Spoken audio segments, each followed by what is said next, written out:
അല്ലാഹു അക്ബർ. നിങ്ങൾ ഈ രൂപത്തിലാണോ തക്ബീറത്തുൽ ഇഹ്റാം ചെല്ലാറുള്ളത്?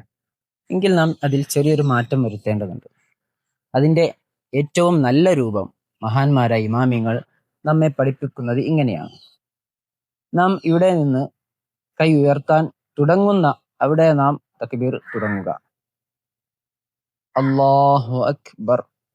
ഈ സ്ഥലത്തെത്തുമ്പോഴേക്കും അക്ബർ എന്നുള്ള റാ അവസാനിക്കണം. ശേഷം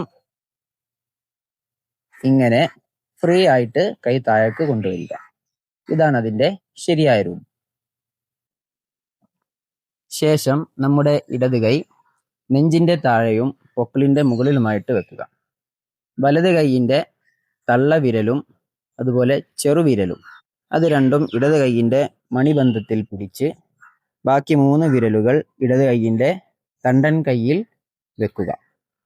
ഈ രൂപത്തിലാണ് നാം കൈവെക്കേണ്ടത്. അതുപോലെ നാം തക്ബീറത്തുൽ ഇഹ്റാം കെട്ടുന്ന സമയത്ത് ഇങ്ങനെ കൈവിരലുകൾ കൂട്ടിവെക്കുകയോ കൂടുതൽ വിടർത്തി വെക്കുകയോ ചെയ്യരുത്. ഒരു മിതമായ രൂപത്തിലാണ് നാം കൈകൾ വെക്കേണ്ടത്. ഇത് നിസ്കാരത്തിലെ എല്ലാ സമയത്തും ഈ രൂപത്തിൽ നാം ശ്രദ്ധിക്കേണ്ടതുണ്ട്.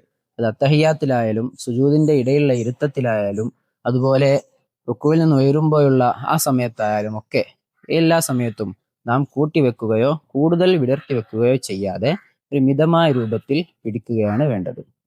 ഇൻഷാ അല്ലാഹ് ഇതുപോലെയുള്ള ഉപകാരപ്രദമായ വീഡിയോകളുമായി വീണ്ടും കാണാം.